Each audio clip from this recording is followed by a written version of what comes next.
Okay, so imagine this. You're forced to choose between your company's core principles and a massive government contract. Well, that's the battle that just absolutely erupted in the world of AI, pitting two tech giants against each other and the Pentagon. And trust me, this isn't just about some corporate competition. It's a fight over the entire future of artificial intelligence in warfare. So, what turned this industry dispute into a full-blown political firestorm? A single social media post. Donald Trump didn't just criticize the AI company Anthropic, he effectively declared it an enemy of the state.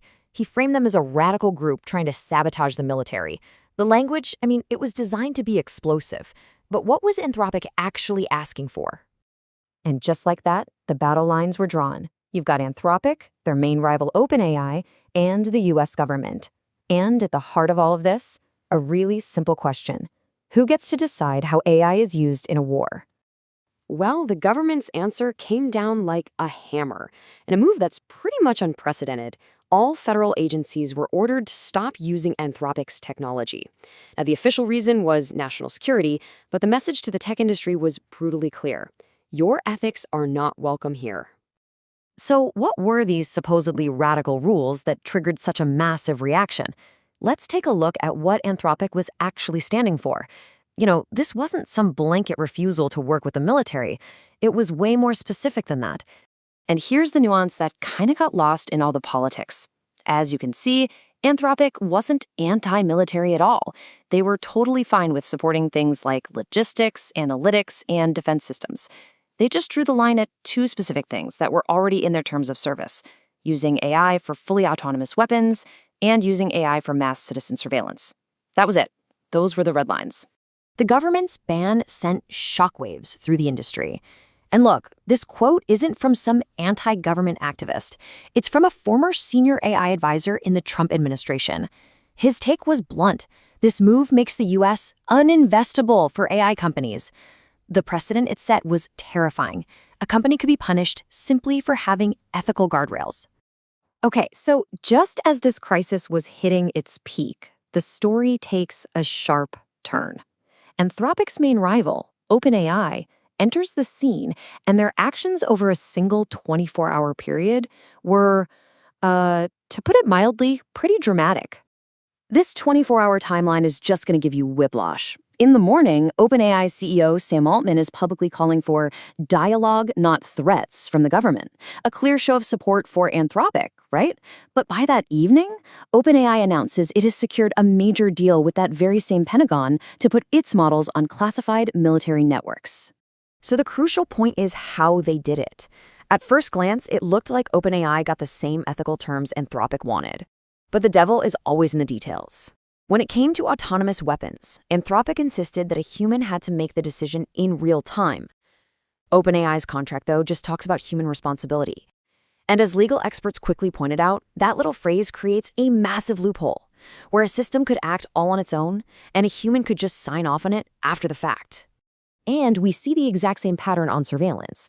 Anthropic argued that the current US law is dangerously outdated and wanted stricter, future-proof rules actually written into the contract.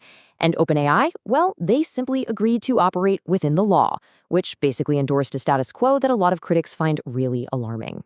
So, where Anthropic tried to raise the ethical bar, OpenAI was happy to work with the existing one. This stark difference, it did not go unnoticed. And the fallout was immediate, both in public and deep inside the tech industry itself. The backlash against OpenAI was swift, and it came from all sides. You had engineers publicly announcing they were switching to Anthropic's Claude, saying they were tired of a company that says one thing and does another. The toxic name Palantir started getting thrown around, and the hashtag unsubscribe from ChatGPT movement just exploded with new energy, fueled by this and some resurfaced news about a co-founder's political donations. But while OpenAI was facing this storm of criticism, Anthropic was riding a huge wave of public support. For the average person, the story became a simple, really powerful metaphor. One company chose money, and the other chose principles. People literally started writing messages of gratitude on the sidewalk outside Anthropic's office, and social media posts praising the company for saying no went viral, getting millions of views. And you can actually see that support in the data. Just look at this. A month ago, Anthropic's app, Claude, was kind of languishing down at number 129 in the app stores. After this news broke, it shot up to the very top of the charts. Now, while app subscriptions aren't their main business, this cultural shift is strategically huge. It shows a massive swing in public trust. So let's just kind of summarize where things stand right now. Anthropic has won enormous public trust and a reputation for integrity, but it's facing immense government pressure and, of course, the loss of major contracts. On the other side, OpenAI secured that lucrative government contract, but it came at the cost of its reputation and a potential drain of its top talent. And this, right here, is the key takeaway for OpenAI's future. The company is financially resilient, they'll probably weather the public anger. The real danger isn't some loud boycott. No, it's the quiet, gradual exodus of top developers and researchers who now see a competitor they trust more. Over years, that slow shift in loyalty from the industry's brightest minds, that could be devastating. Ultimately, this whole conflict has pushed the entire AI industry to a crossroads. As these models become as powerful as weapons, the pressure from governments to control them is only going to grow. What we've just witnessed is really the first major battle in what's going to be a long war. So the question we're all left with is this. When faced with the choice, will the future of AI be guided by ethics or by state money?